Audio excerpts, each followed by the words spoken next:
lo que nosotros hicimos fue convocar en torno a una temática que sabemos que varias colegas estamos trabajando, que es la relación, el análisis de las connotaciones que tienen los términos que se usan en la convención, porque al parecer todos damos por entendido lo mismo y vemos que hay lecturas muy diversas de estos conceptos, y como de la conceptualización de lo que se entiende por cada uno de los términos que emplea la convocatoria se derivan diversas prácticas. Es un análisis entre concepto y práctica derivada de esta conceptualización. Y en ese sentido participamos la doctora Georgina Flores, la doctorante Montserrat Rebollo, y también formaba parte de este simposio la doctora María Lorena, quien por desgracia no nos puede acompañar, le surgió de inmediato, o sea, de manera urgente, una actividad que no pudo decir que no. Y yo también voy a presentar una ponencia. La mecánica de la mesa va a ser, el simposio, va a ser 20 minutos cada participante para dar 20 minutos de preguntas y respuestas de diálogo con los presentes. Entonces empieza la participación de Montserrat.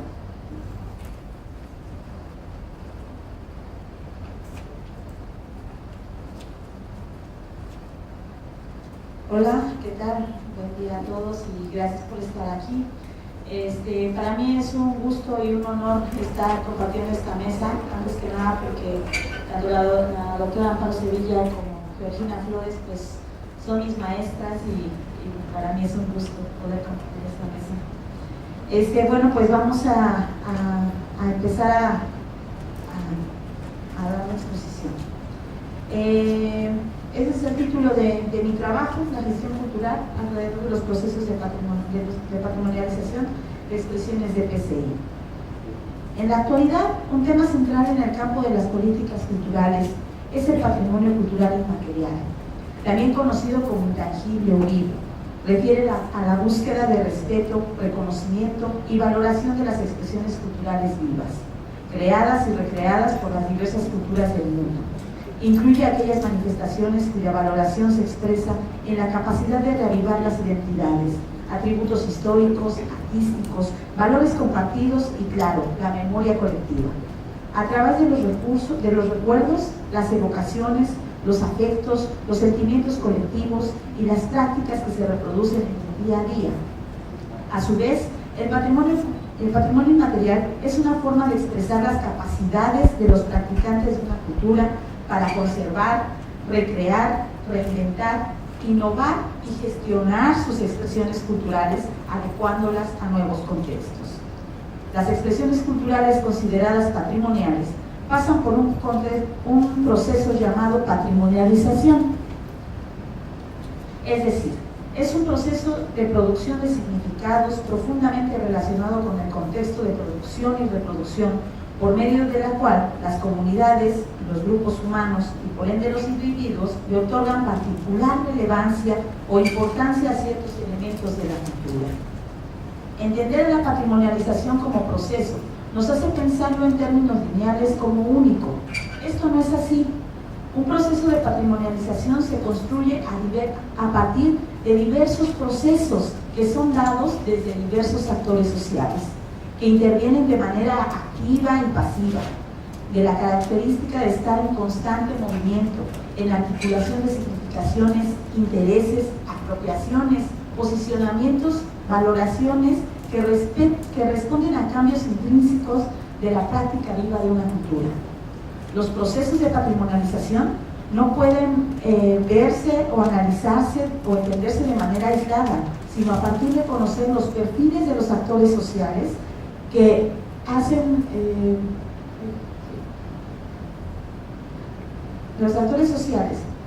posible esta me refiero a los practicantes, a los académicos, a los empresarios, a las ONGs, a los gestores y promotores culturales, a las instancias de cultura y de gobierno en sus diferentes niveles, local, nacional, internacional y los propios espectadores, considerando el contexto en el que se desarrolla un proceso de patrimonialización, anteponiendo sus posicionamientos políticos, sociales, culturales y económicos con respecto a su participación e intervención en dicho proceso, no importando si es de mayor o menor grado. Lo interesante es identificar y analizar dichos posicionamientos para comprender cómo influyen en la dirección que tomará el proceso de patrimonialización a corto, mediano y largo plazo. En el caso de las declaratorias de patrimonio inmaterial de la humanidad, la gestión cultural se convierte en un elemento articulador de los procesos de patrimonialización a partir de la participación de esos actores sociales que los conforman. Cabe decir que la gestión cultural la entiendo como la capacidad de administrar y aplicar acciones que median la participación activa de los diversos actores sociales en el campo de la cultura a través de la aplicación de políticas culturales, entendidas como el conjunto de intervenciones relacionadas por el Estado, las instituciones civiles y los grupos comunitarios organizados a fin de orientar el desarrollo simbólico, satisfacer las necesidades culturales de la población y obtener un consenso para un tipo de orden y transformación social. En el tema de las declaratorias, se puede observar la puesta en marcha del quehacer de la gestión cultural, es decir, la administración de recursos con el objetivo de ofrecer un producto o un servicio, y no en un sentido negativo, sino en una fuente potencial de generar o enriquecer capitales, cultural, económico, social, político. De dichos actores sociales que participan del proceso de patrimonialización. Se trata de perspectivas dinámicas que hoy son utilizadas como recurso político de negociación entre diversos niveles de gobierno y sociedades a las que pertenecen las expresiones culturales, puestas en valor compartido. Muchas veces esos bienes culturales son convertidos en espectáculos folclóricos, teatralizaciones o performances que son o están desprovistos de sentido simbólico y función social, olvidándose de aquel valor cultural por el cual fueron realmente patrimonializados.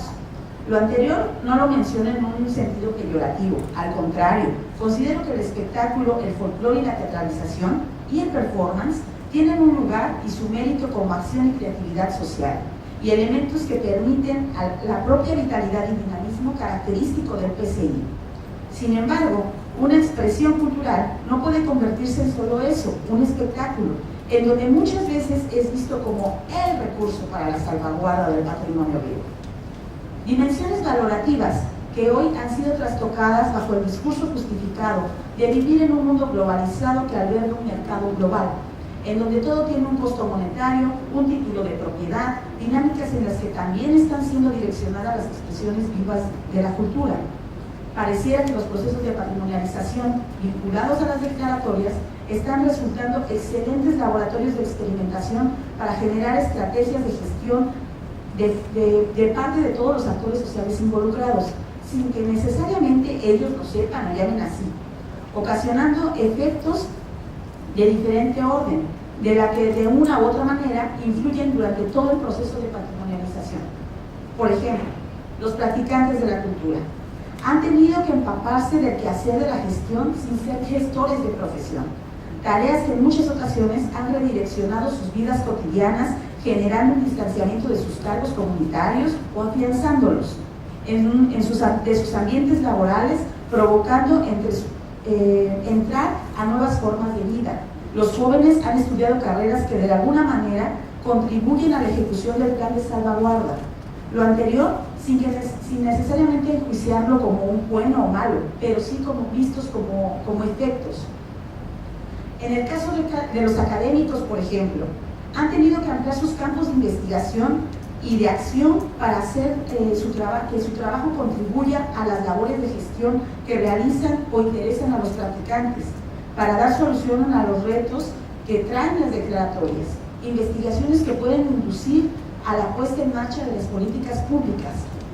Los empresarios o el sector privado, como parte de estos actores sociales, también se han convertido a veces en patrocinadores y a veces hasta en aliados, y en muchos casos en amenazas que atentan contra la propia tradición patrimonializada, toda vez que han llevado una lógica ajena al sentido comunitario de la expresión viva, ocasionando dilemas que han llevado a la reflexión y necesidad de generar acciones que regulen la expropiación de bienes culturales que solo benefician a las empresas, disfrazando el discurso de un bien común. Un ejemplo de este tipo de casos es la experiencia del uso de la imagen de la ceremonia ritual de voladores y otras expresiones de la cultura en México por parte de una campaña publicitaria de la cerveza Indio.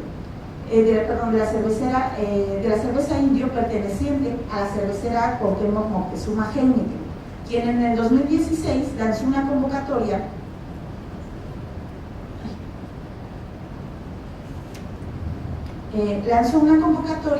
para un concurso de diseños de etiquetas indio con un supuesto objetivo de celebrar los barrios de México. Aquí les puse algunas imágenes de esta campaña, en donde no solamente los voladores son afectados en esto, sino que, por ejemplo, también tenemos los tenangos de Doria en Hidalgo, ¿no? La propia danza del venado de Sonora, los parachicos Chiapas, ¿no? Los chinelos de Morelos. Ay, Dios, ya no. Y bueno, esto es para que más o menos conozcan de qué campaña estoy hablando. Bueno, una de esas etiquetas está dedicada a los voladores,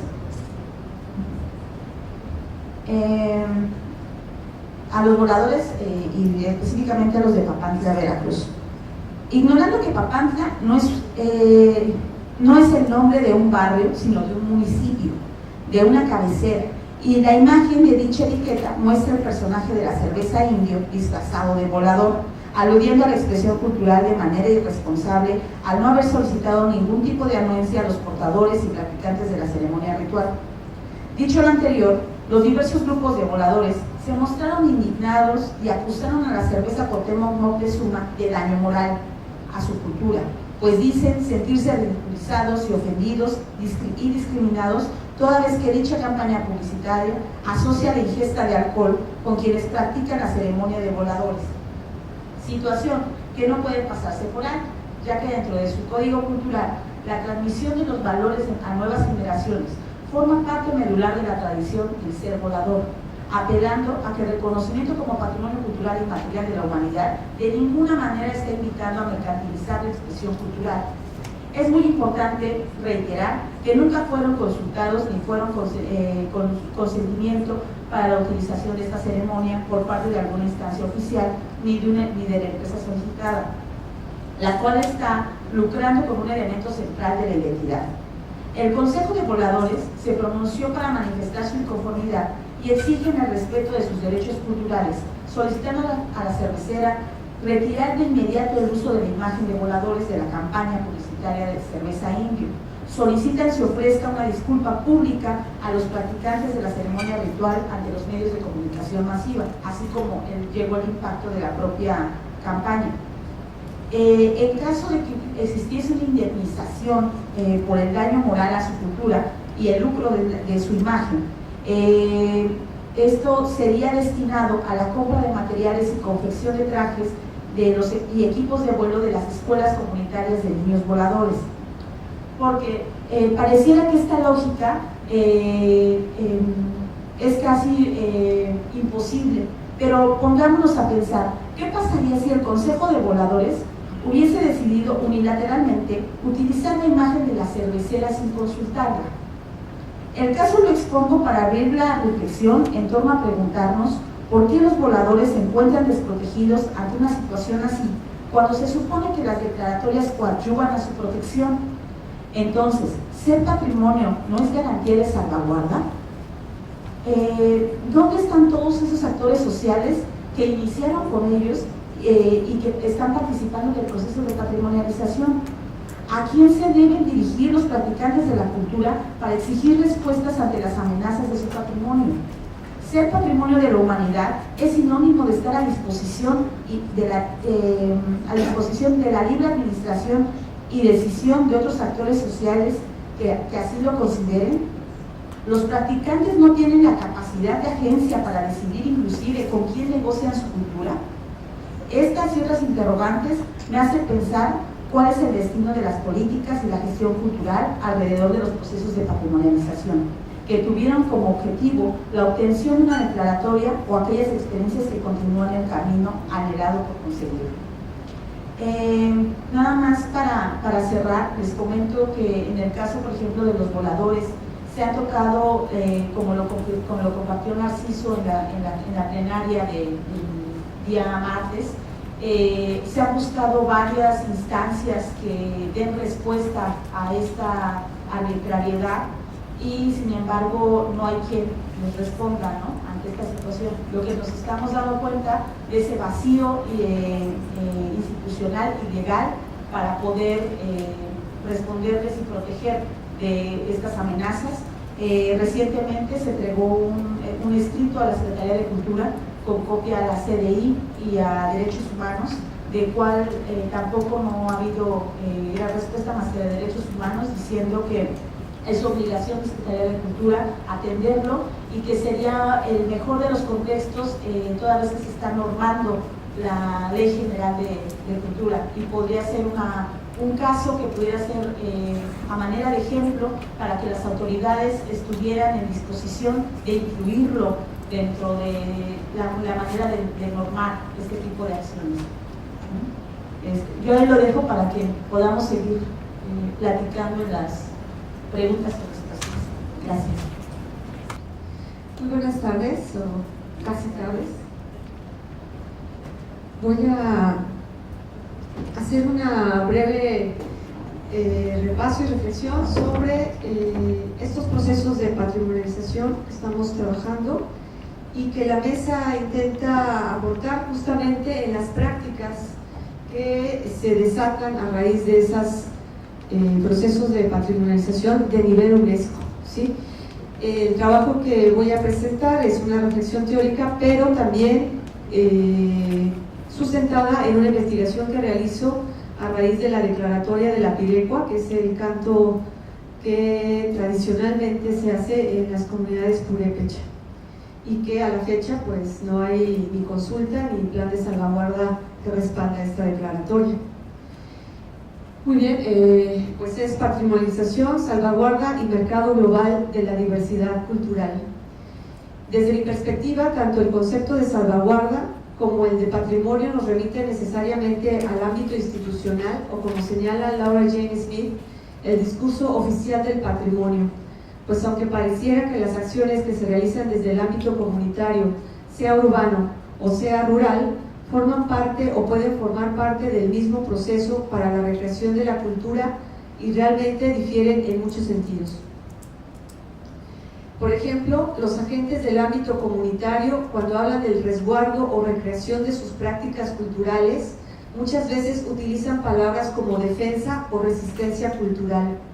Es decir, utilizan no solo palabras diferentes, sino sentidos distintos a los institucionales, y sobre todo nos indican las posiciones de poder y dominación que ocupan los agentes en este campo patrimonial.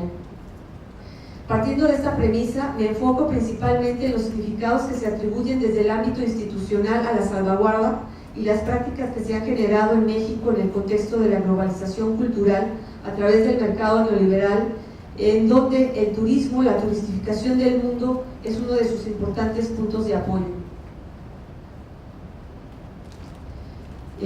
Rodney Harrison señala que hay dos modelos patrimoniales que pueden ser identificados históricamente en la aplicación de la política patrimonial: el modelo de arriba hacia abajo y el modelo de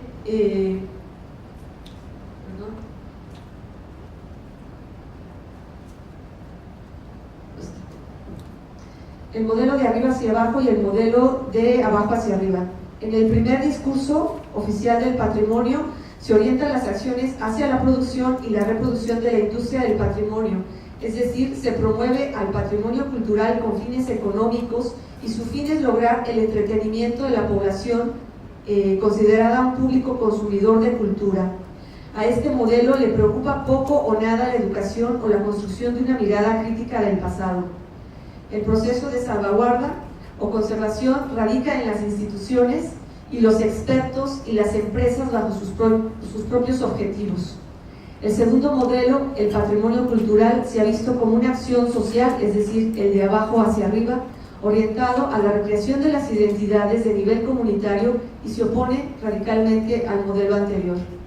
En México, el modelo que ha prevalecido por décadas es el de arriba hacia abajo, que señala Harrison, y es en décadas recientes que la cultura y el patrimonio cultural se proyectan decididamente hacia el mercado turístico o las industrias culturales. La vinculación entre cultura y turismo representa un eje vertebral de la actual política cultural.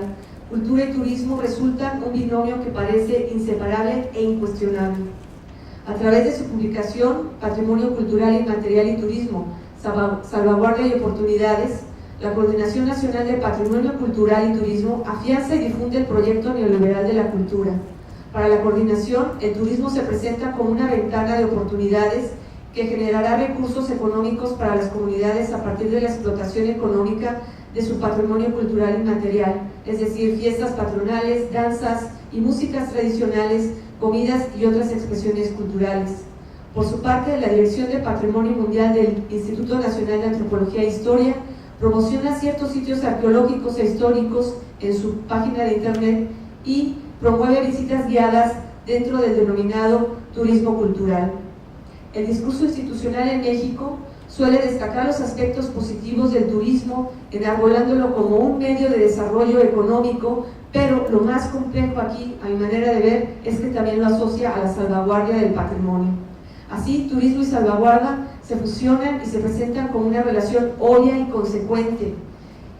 La visión economicista del turismo no es la que sorprende, o no es la que me sorprende, sino su vinculación con procesos tan complejos como la salvaguarda de prácticas culturales, muchas de ellas milenarias. En distintos textos institucionales, el turismo es considerado el camino deseable para motivar la reproducción y la permanencia de las prácticas culturales. En mayo del 2014 asistí a la tercera reunión de seguimiento de los planes de salvaguarda de los elementos inscritos en la lista representativa del patrimonio cultural inmaterial y el registro de mejores prácticas.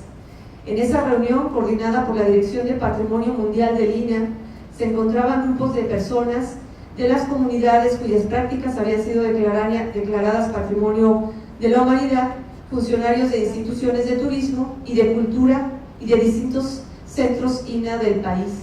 Hay que decir que esas sesiones de reuniones de seguimiento, pues hay que tener como antenitas de vinil para enterarse y poder asistir, porque realmente no son ni publicadas, no sabemos cuándo se realizan y por qué la Dirección de Patrimonio Mundial está asumiendo el papel de ser juez y parte en este proceso de evaluación de la implementación de la Convención 2003. Esta reunión tenía la finalidad de exponer los avances y el desarrollo de los planes de salvaguardia de cada práctica declarada. Recuerdo que Gloria López, muchos de ustedes la han de conocer, del Conservatorio Gastronómico y hermana del doctor Francisco López Morales, director del Patrimonio Mundial del INAH. Ustedes pueden ver las relaciones de parentesco que hay en toda esta situación del patrimonio y de la convención.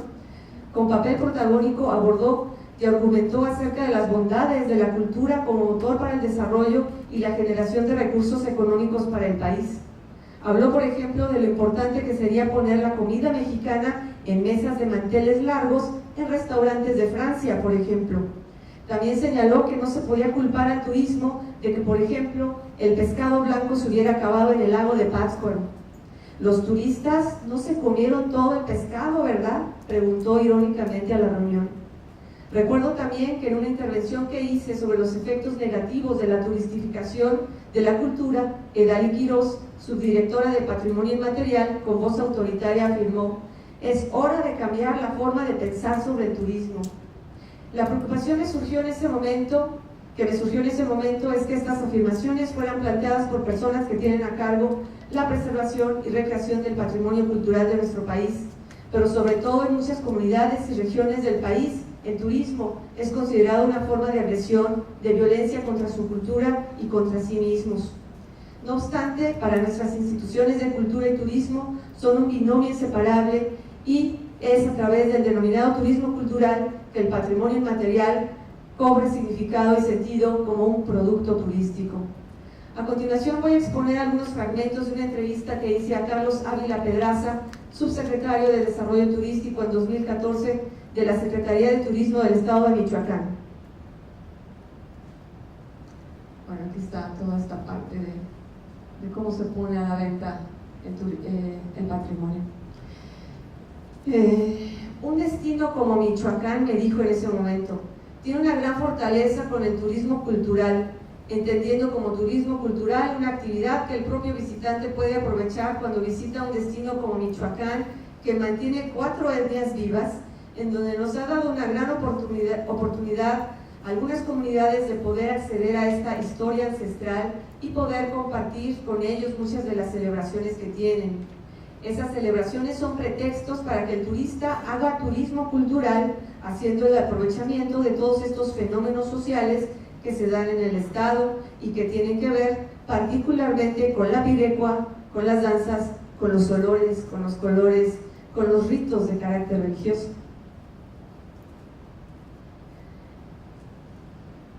Así, la categoría de turismo cultural promueve no solo el lugar, sino toda una cultura, todo un pueblo. En el lugar convertido ahora en destino turístico, se realizan actividades que ocupan y dan sentido al tiempo de ocio de los turistas. En nuestro país, sin duda, una de las prácticas culturales de los pueblos indígenas más explotadas son los rituales celebrados en torno a sus muertos, pero también otras prácticas culturales que construyen el imaginario de un lugar para atraer turistas, como serían las músicas y las danzas tradicionales, mismas que se complementarán con la comida considerada oriunda de ese lugar. Así, llega el turista con una idea prefabricada de lo que va a encontrar. Cito las palabras nuevamente del señor Carlos Ávila Pedraza. Todos los viajes tienen que ver con la cultura. Llegas a un destino y buscas su cultura, su comida, buscas sus tradiciones. Si tú te vas a las Antillas, tienes que buscar al que hace el reggae, porque ya traes esa idea. Si vas a Michoacán, pues seguramente vas a buscar la pirecua, la corunda, el uchepo, las carnitas.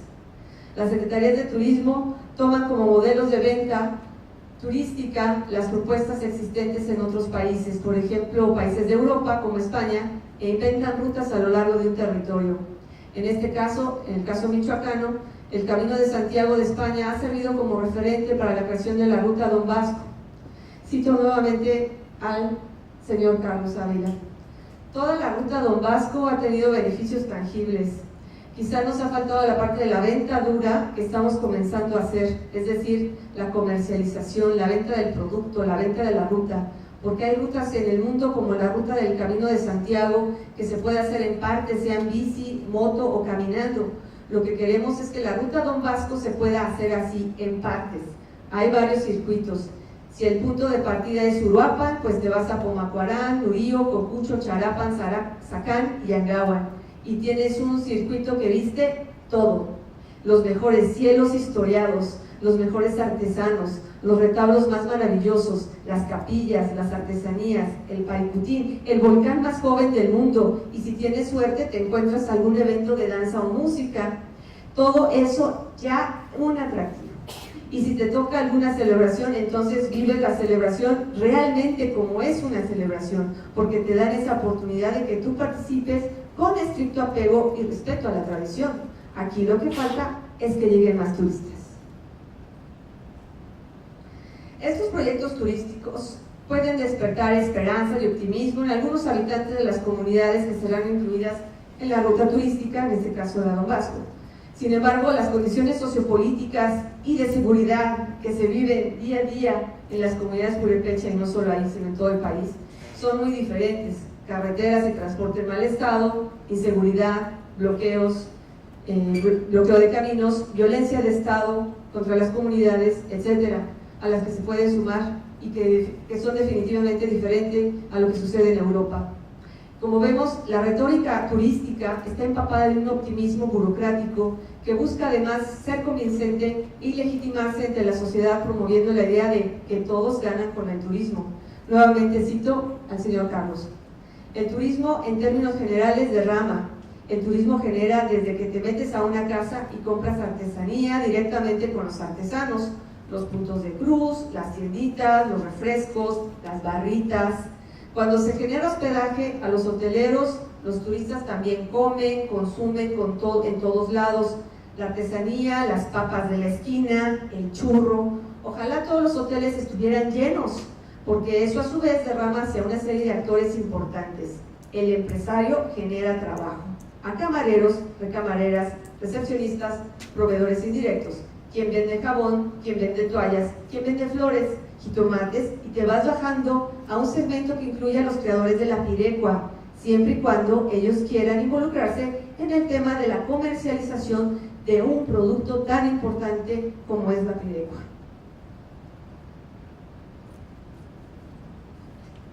Es interesante señalar que el subsecretario en su testimonio hace alusión a la relación arriba-abajo cuando dice y te vas bajando, donde claramente ubica en la parte de hasta abajo a los pireris, hasta abajo de la pirámide turística a los pireris, es decir, a los cantadores purépecha de la pirecua declarada Patrimonio de la Humanidad.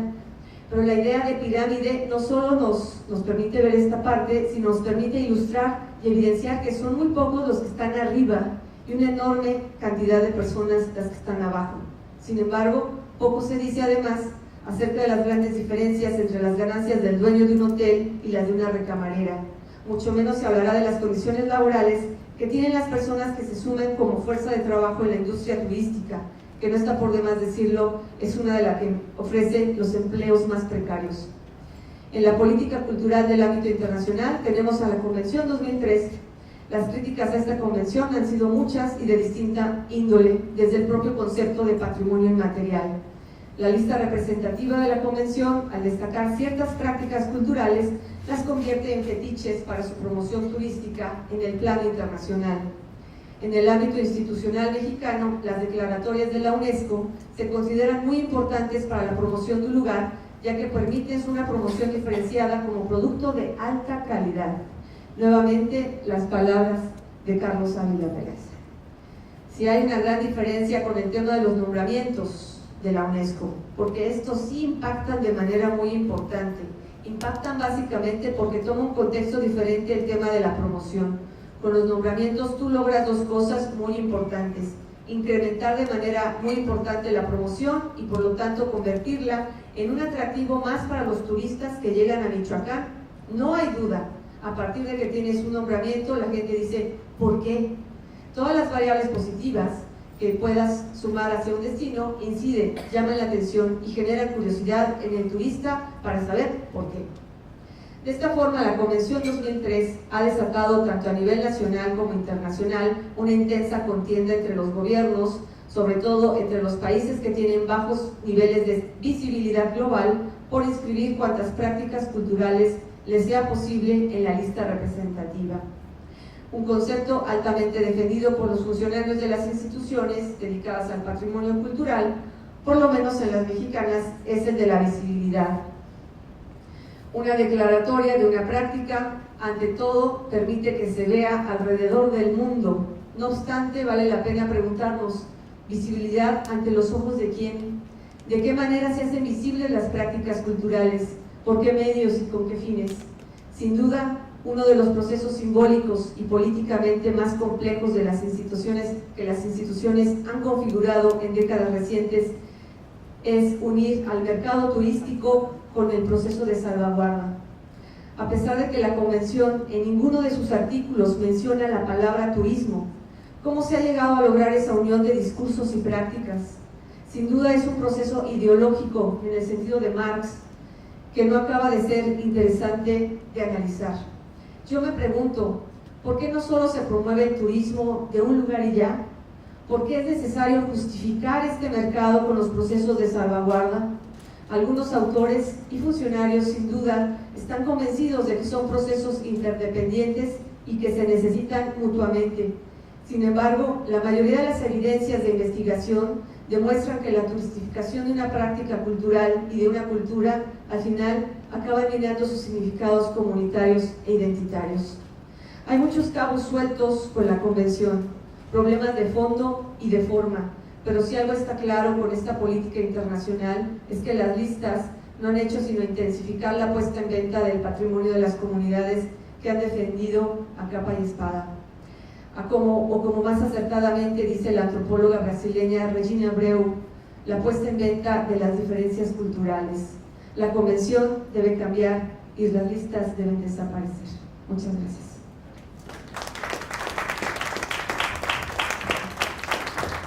Introducción.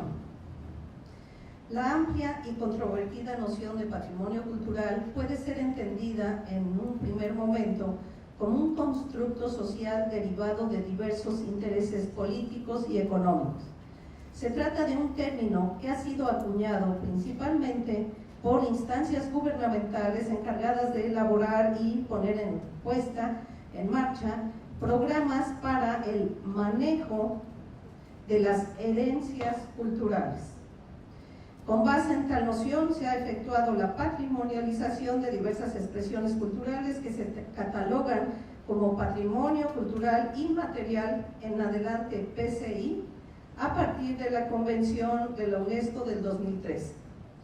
La cuestión es que la patrimonialización suele propiciar que los herederos, comillas, pierdan el control social de sus expresiones culturales, además de que dicha acción en varios casos añade y en otros reconfigura un valor económico al valor simbólico de dichas expresiones, cuya propiedad se disuelve en el aire por la acción del libre mercado, esto es, de un mercado rapaz de bienes culturales. Estrechamente vinculado a la indefinición del sujeto social que resulta propietario de una expresión cultural patrimonializada, se observa el crecimiento de una industria turística en conjunción con la industria del espectáculo, que bajo el argumento de hacer de la cultura un recurso para el desarrollo, fomentan la espectacularización de la diversidad cultural como mecanismo para su venta. Las acciones de salvaguarda en ese contexto se convierten, paradójicamente, en su contrario, y dada la ausencia de un marco legal para la protección de los derechos y la propiedad colectiva, las ganancias económicas de la venta de los bienes culturales transformados en patrimonio las obtienen los dueños de las empresas ligadas a dichas industrias. Tomando como base este contexto, vamos a desarrollar en específico la creación de marcas identitarias para el consumo global. El sentido oculto de los conceptos. En torno al empleo de los términos de patrimonio y salvaguarda por parte de funcionarios y expertos vinculados con la respectiva Convención de la UNESCO, se observa el predominio de un criterio complaciente que corre al paralelo a una minoritaria reflexión crítica respecto a sus connotaciones teóricas y prácticas. En este último caso se encuentra Sherif Kasnadar, que es así como satanizado por mucha gente, por cierto, expresidente de la Asamblea de Estados Parte para la Convención citada y digno representante de quienes parecen ser profetas en el desierto, ya que desde el 2009 advirtió que la implementación de esta convención presenta varios desafíos y peligros.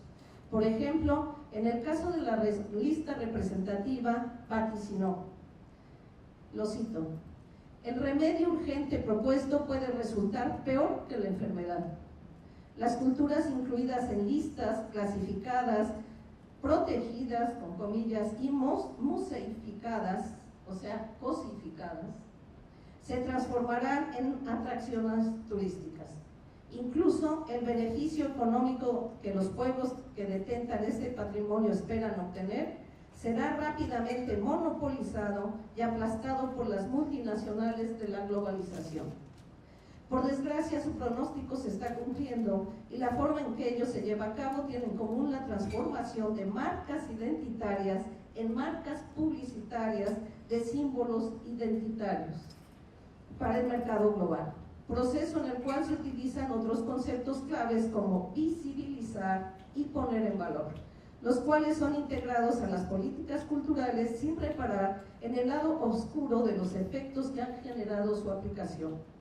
En el argot de los funcionarios vinculados a los procesos de patrimonialización se incorporó desde hace varios años la idea de crear y aprovechar comercialmente las marcas identitarias, como una vía exitosa para la salvaguardia del PCI. Por ejemplo, el arquitecto argentino Carlos Pernau, quien ha participado en la preparación de postulaciones en las listas de Patrimonio Mundial de la UNESCO, informa que a partir de la obtención de la declaratoria del tango como Patrimonio de la Humanidad, el gobierno argentino ha realizado varios proyectos, entre los que destaca uno que desde su punto de vista es de los más interesantes, en tanto que articula base material y material,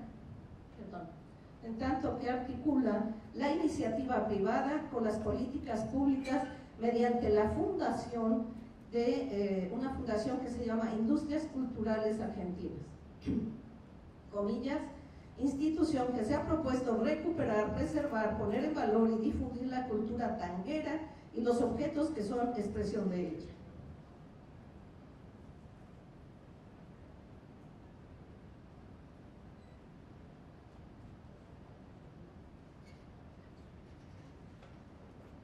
Haciendo foco en la figura de Carlos Gardel y en su vida, obra y legado a través de algunas de las colecciones más importantes existentes en el país y en el mundo.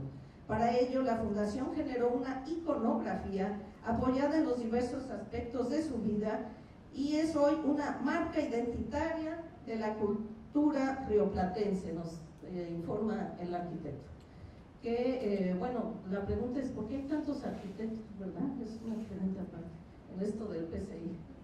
En fin, como en nuestro país no cantamos mal las rancheras, también tenemos al mariachi convertido en marca identitaria de la nación mexicana, acción que si bien se llevó a efecto desde la década de los 40 del siglo pasado, mediante su manipulación mediática, es con la obtención de la declaratoria de la humanidad que se reformula su venta en el mercado global.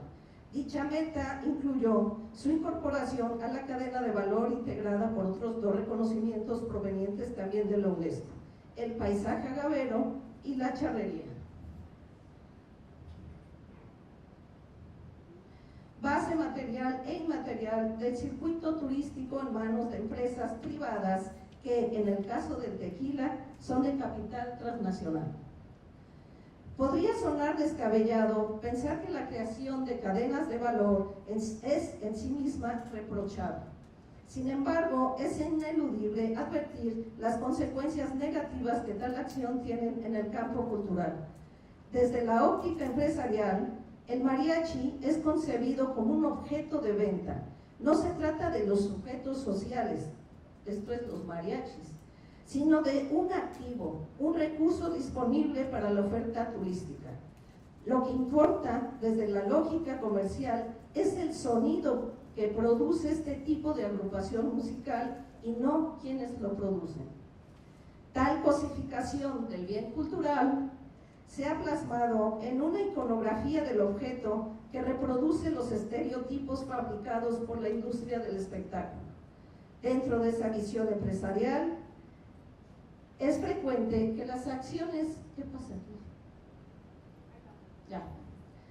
Dentro de esa visión empresarial, es frecuente que las acciones de promoción se presenten como formas de valoración de la cultura tanguera, mariachera, flamenca, etcétera, etcétera. Sin embargo, la diversidad de elementos simbólicos que integran dichas culturas se acotan y por lo tanto reducen a personas e imágenes con la que se pretende representar la amplia diversidad de los universos simbólicos citados. Dicho en otras palabras, la amplitud de signos distinguibles, ya sean verbales, visuales o sonoros, que indican adscripciones sociales pertenecientes a complejos culturales tan amplios como lo son los géneros musicales y dancísticos antes referidos, se reducen a íconos que operan como marcas publicitarias fabricadas de significados identitarios para su venta en el mercado global. La visibilización en este contexto no es más que un medio de propaganda para la venta del producto creado por las industrias del espectáculo y no un mecanismo para dar a conocer la diversidad y complejidad del conjunto de elementos que comprende la expresión cultural reconocida como patrimonio de la humanidad. Si bien con el arribo del capitalismo se observa la tendencia de transformar la cultura en mercancía, el surgimiento de las industrias culturales y dentro de estas las abocadas al espectáculo acentúan la fragmentación y desfiguración de las manifestaciones culturales que inicialmente fueron creadas como parte de un complejo cultural que, al integrar una concepción del mundo, otorgaban identidades locales, generalmente de carácter regional, como lo fueron en su momento las culturas musicales antes referidas. Es bajo el manejo de las industrias del espectáculo que dichas expresiones han pasado a ser íconos nacionales, afectando con ello el reconocimiento de todas las otras expresiones regionales y étnicas que otorgan identidad. La lista representativa de la UNESCO retomó diversos símbolos nacionales que los Estados miembros crearon en su interior y la han nutrido con otras manifestaciones que resultan atractivas como ofertas turísticas. La lista representativa tiene 365 elementos que han sido dotados de un sello de distinción y con ello la UNESCO atenta contra sí misma, pues existe otra convención que teóricamente pugna por el reconocimiento de la diversidad cultural como patrimonio de la humanidad. Preguntamos por qué solo 365, habiendo miles. Bueno, la ceremonia de los voladores, la pirecua y los parachicos, a diferencia del mariachi, sin ser símbolos nacionales, tienen, bajo la mirada de los empresarios de ofertas culturales, el atributo de poder ser incluidas en el establecimiento de circuitos turísticos. Grave resulta el hecho de que en ninguno de los casos se hayan elaborado y aplicado planes de salvaguarda que respondan a los intereses de los portadores. Pasamos al sentido oculto de las prácticas. Hay quienes insisten en continuar presentando a la UNESCO candidaturas para la obtención de declaratorias de la humanidad sin tomar en cuenta el requisito de llevar a efecto una consulta previa, libre e informada que permita obtener el verídico consentimiento de las comunidades portadoras de los patrimonios culturales que se pretenden incorporar a la lista, tal y como está sucediendo con algunas expresiones dancísticas aquí en el estado de Sonora y Sinaloa. Las instancias de cultura de los gobiernos estatales citados desde hace varios meses están promoviendo que las ceremonias de Pascualas y el venado sean declaradas Patrimonio de la Humanidad, ignorando el hecho de que ambas forman parte de un amplio sistema ritual compuesto por otros actos ceremoniales. Resulta evidente que si se fragmenta dicho sistema ritual, se afectaría seriamente aquello que se pretende salvaguardar. Desde nuestro punto de vista, el término de salvaguarda, en este caso, se esgrime como membrete para ocultar la pretensión de transformarlas en ofertas turísticas. Cabe advertir que la transformación de rituales en espectáculos lleva ya varias décadas y por ello se le ha otorgado una especie de carta de naturalización. Esto es, pareciera ser una acción noble e inofensiva que se presenta incluso como un mecanismo efectivo para rescatar costumbres, fomentar la identidad, todo esto con comillas, difundir nuestra cultura en otros países, etcétera, etcétera. Reconstruir lazos sociales, se habla mucho de eso. El caso es que la visibilización de estas culturas, y sobre todo las indígenas, son un medio de propaganda política y turística. Ahí está el gobernador de Chiapas disfrazado de parachico, cuando sabemos que el mismo gobernador ha dicho que los indígenas de Chiapas son un lastre, una lacra para el Estado, y esto está publicado en el Proceso. Se da en forma paralela al ocultamiento de las graves condiciones de vida a las que se ha sometido a los pueblos originarios. Todo lo anterior puede ilustrarse con una breve síntesis de la explotación iconográfica que se ha hecho de la ceremonia Yoreme, en la que participa un oficiante vestido de venado. Esto de danza del venado, así no le dicen los compañeros Yoreme. Danza del venado es un término inventado desde afuera. Concluyendo la década de los 50, el ballet folclórico, de la ceremonia Lloreme en la que participa un oficiante vestido de venado. Concluyendo la década de los 50, el ballet folclórico de Amalia Hernández incorporó a su repertorio lo que ella llamó la danza del venado. Se trata de una puesta en escena que distorsiona por completo forma y contenido de esta ceremonia. Sin embargo, esa es la que conoce la gran mayoría de la población mexicana y extranjera.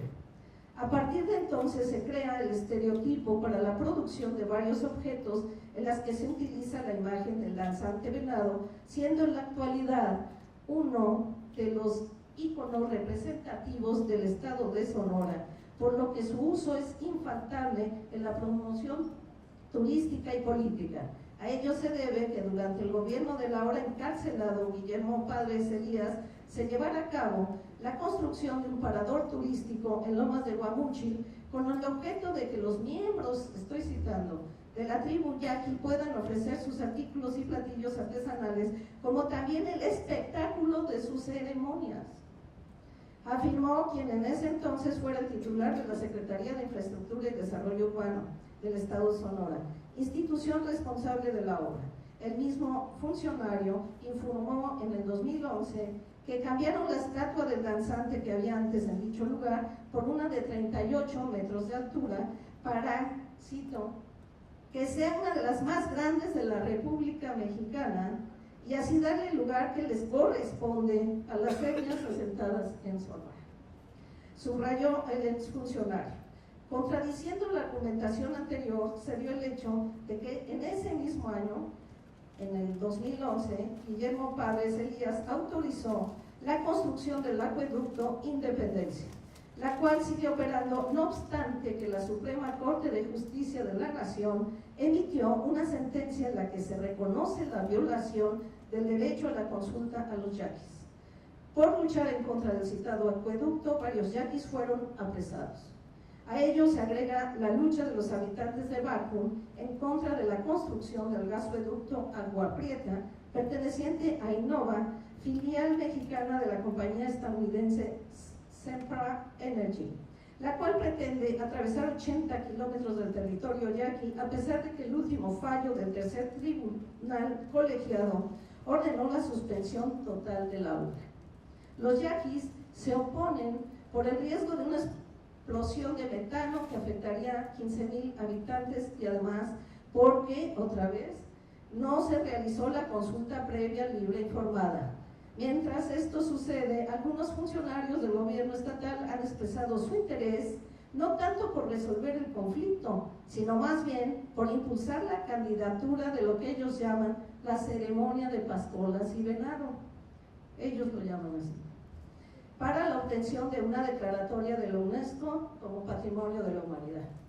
No existe una grave contradicción en el hecho de que se pretenda patrimonializar una ceremonia Lloreme al mismo tiempo que se invade y contamina su territorio.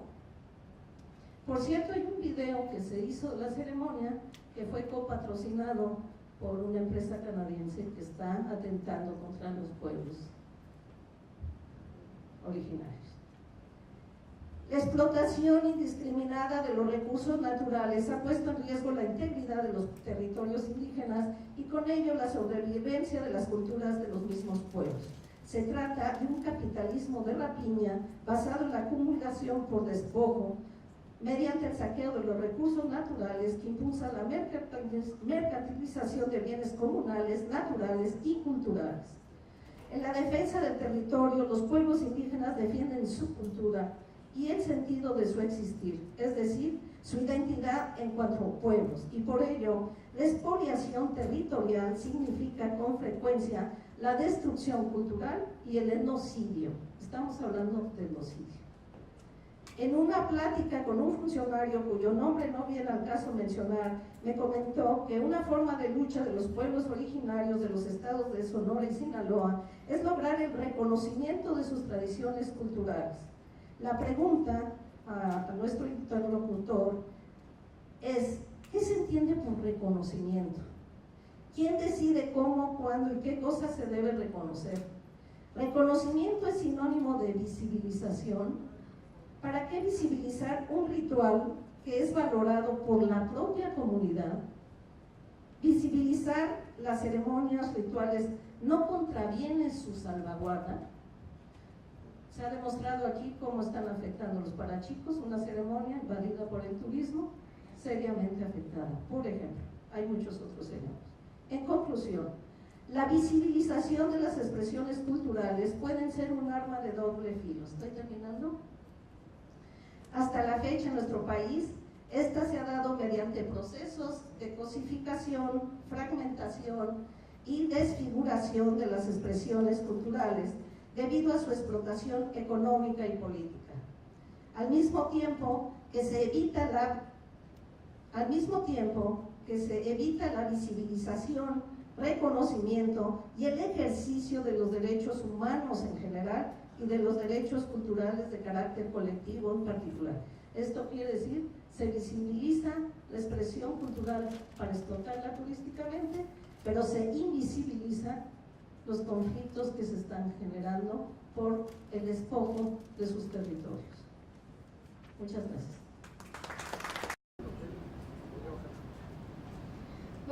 Buenos días. Tengo más que todo una observación sobre las exposiciones que he escuchado. Si bien es cierto, es necesario que haya una coherencia entre lo que se supone que el Estado debería hacer con las manifestaciones de patrimonio cultural inmaterial, que es protegerlas, pero también es cierto que no podemos ser ajenos a la situación de globalización que estamos atravesando.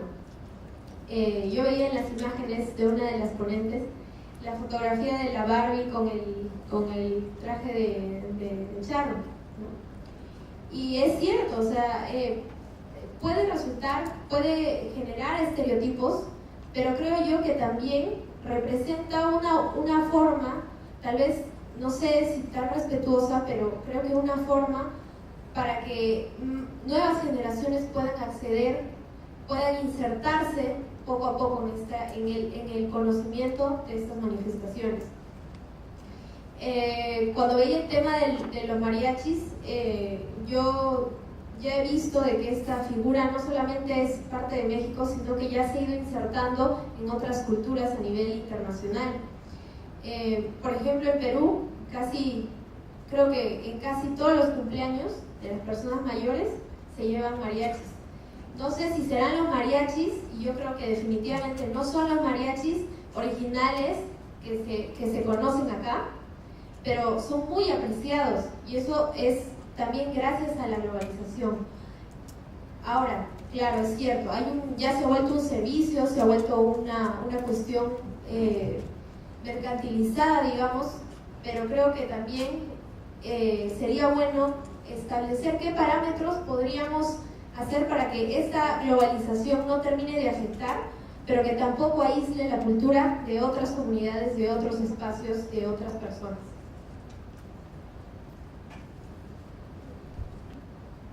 Perdão, pero vou falar em português. Primeiro, queria parabenizar a mesa. Foram reflexões fortes e importantes de serem feitas para pensarmos sobre os efeitos das práticas de patrimonialização.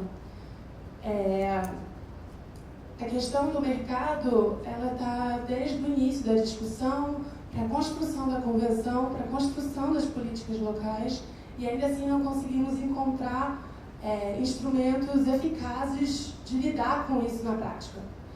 O que todos esses anos de processo de patrimonialização nos mostram é que a salvaguarda não é sinônimo de uma proteção contra o mercado. Não é uma proteção de propriedade intelectual, não é esse tipo de proteção. É uma garantia de direitos culturais, que são coisas diferentes. De repente, temos que começar a pensar instrumentos de propriedade intelectual coletiva, que é tão difícil de discutir, entre outras formas que possam se coadunar com as práticas de salvaguarda. No Brasil, que também é um patrimônio da humanidade, a arte Kuziwa, do povo indígena Wayampi, teve seus grafismos corporais usados em papéis de parede por uma indústria. E todo esse processo, e eles chegaram até o grafismo porque era patrimônio da humanidade. Eles encontraram pelo processo de visibilização que o patrimônio, que o reconhecimento coloca. E perguntamos para eles, no final de todo o processo, com a resolução da questão, em que a indústria foi forçada a tirar os papéis de parede de circulação e ressarcir esse povo indígena pelos maus realizados, se eles queriam retirar a sua inscrição na lista da humanidade e deixar de ter o reconhecimento, que seria a forma de voltar a não ter essa visibilidade. E eles argumentaram que os benefícios que o reconhecimento trouxe para eles eram muito maiores do que esses problemas com a visibilização, porque tinham uma parte do governo como um importante apoio na luta pelos seus direitos. Porque a questão é que, como fica claro também nessas apresentações, o Estado é diverso e múltiplo. Tem diversas instâncias, diversos pontos de vista em conflito de poder dentro do próprio Estado. Enfim, o que eu queria, na verdade, era trazer uma reflexão e instigar todos os países aqui a pensar estratégias de proteção que possam ajudar a salvaguarda, mas que não são salvaguarda. São outras formas de proteção. É isso. Buenos días, buenas tardes a todos. Yo soy patrón de los Parachicos, otra manifestación cultural importante en Chiapas de Corzo, declarada como Patrimonio de la Humanidad. Viendo y de lo que decía Amparo sobre cómo se presentan, cómo explotan las mismas autoridades a estos personajes, a estas manifestaciones culturales, es para nosotros bastante denigrante, porque mientras nosotros luchamos de manera aislada por conservar, por preservar, por difundir, por tratar de ser más originales, las mismas instituciones, en vez de apoyarnos, han transgredido los sentimientos, la parte espiritual, la parte medular de la tradición, y peleamos contra el gigante, ¿no? Porque a la vez, como en un son de burla, lo entendemos nosotros, que ellos se visten de parachicos, se visten como queriendo sumarse, agradar al pueblo cuando desconocen de ese proceso ritual. Quien porta un traje de la manifestación que sea en el país es porque lo siente, es porque lo vive, es porque es parte de ello, ¿no?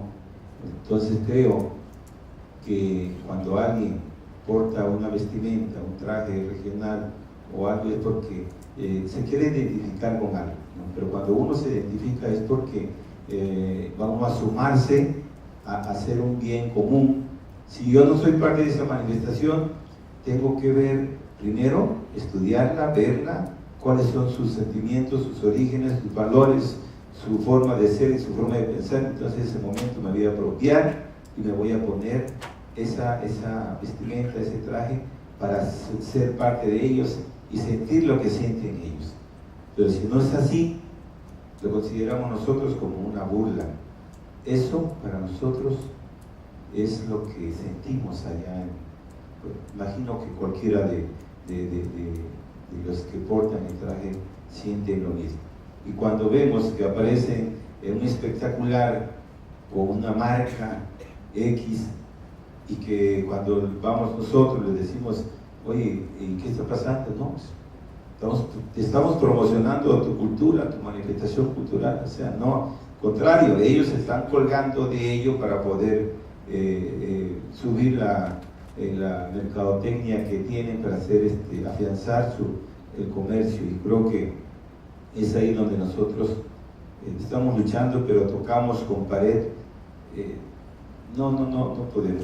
Aquí tenemos que hacer un equipo bien hecho de todos los actores que participamos, llámese los portadores que somos nosotros, los investigadores, y pues las instituciones no creo que se sumen, pero pero cuando estamos fortalecidos ambas partes y un pueblo que esté de acuerdo en lo que estemos haciendo, creo que lograremos muchas cosas, por lo menos iniciar. Nosotros posiblemente ya no vamos a ver esto, pero queremos dejar la semilla sembrada ahí para que nuestros futuros hijos y nietos no les dejemos un pueblo sin identidad, un pueblo sin razón de ser, un pueblo no pensante, un pueblo desunido y sin valores. Practicar todo esto hermoso que México tiene es crear valores, es unir la amistad, unir nuestra fe, nuestras creencias, nuestro origen, nuestro sentimiento. Es parte de un proyecto de vida cotidiana que tiene el ser humano por naturaleza cuando practica una manifestación cultural. Muchas gracias. Sí, muchas gracias. Bueno, parto un poco de la imagen de la cerveza indio cuando la primera compañía de expositores decía, ¿qué pasa cuando qué pasaría si una comunidad denuncia a la cerveza indio? Bueno, la respuesta la da la maestra, la compañera que expuso a lo último, cuando están los soldados aquí en Loma de Baco defendiendo el gasoducto. Los ofendidos, los agraviados, los grupos étnicos, las comunidades pasan de ser los denunciantes a los victimados, ¿no? Pasan a ser los acusados. Casos los conocemos, desenlaces también, ¿no? Desde líderes encarcelados, comunidades presionadas, hasta procesos que nunca llegan a buen fin. Me queda claro que todo este proceso de reflexión, todas estas experiencias enriquecedoras son buenísimas, están sentando las bases de lo que serán, como decía el compañero, las defensas legales dentro de algunos años. Pero mientras, bueno, la realidad está así. A mí me gustaría mucho, como propuesta para esta mesa, que a su vez lo proponga la plenaria, al final, si no se tiene contemplado todavía, o si se tiene, pues reforzarlo, un pronunciamiento enérgico de este Congreso a favor de los casos que aquí hemos conocido, pero también a favor de todos estos procesos que aquí en Sonora estamos librando en contra de los despojos, de las invasiones, de los gasoductos, un sinfín de comunidades, ejidos y comunidades indígenas. Son muchas las demandas en curso, son muchos los procesos que en algunos casos avanzan, en otros casos están detenidos, pero un pronunciamiento de un Congreso latinoamericano ayuda mucho porque se va sumando a todas las voces y a todas las acciones que se van implementando. Entonces, en la medida de lo posible y en la medida en que lo que la institucionalidad lo permita, pues que sea un pronunciamiento enérgico, nos ayudaría mucho. Muchas gracias.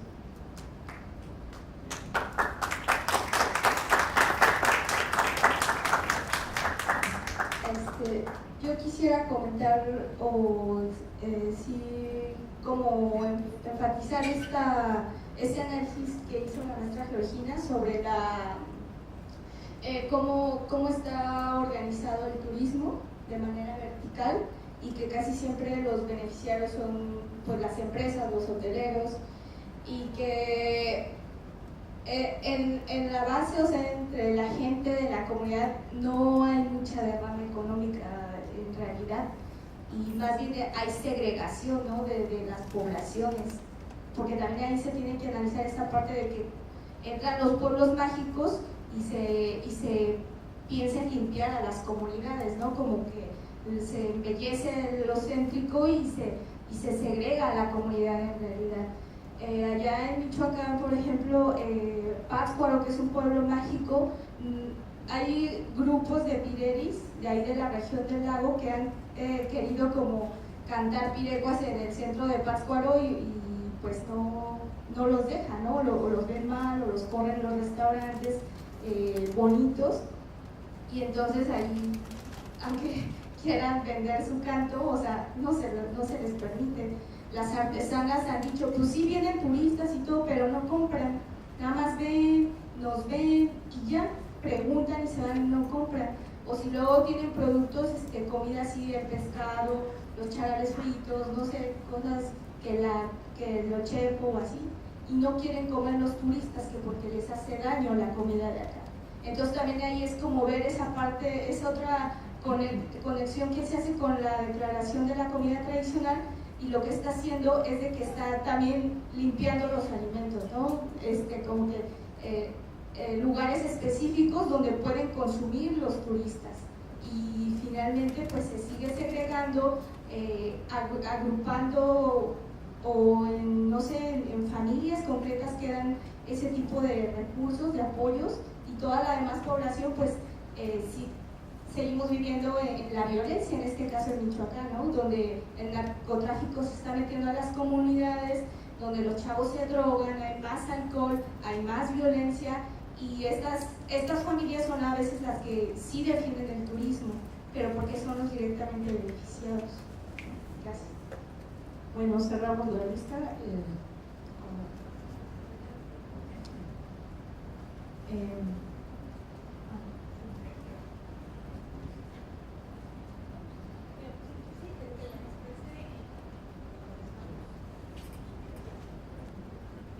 Gracias, felicitaciones a la mesa y sobre todo a las reflexiones que se han presentado. Yo no estuve toda la mesa, escuché la parte final, pero obviamente que representa para un congreso como este de profundidad, de encontrar los cauces que tuvieran que ver con las orientaciones, con las recomendaciones, con los impulsos que puedan ir favoreciendo desde las comunidades una manera de vivir, una manera de entender, una manera de generar la preservación del propio patrimonio cultural inmaterial.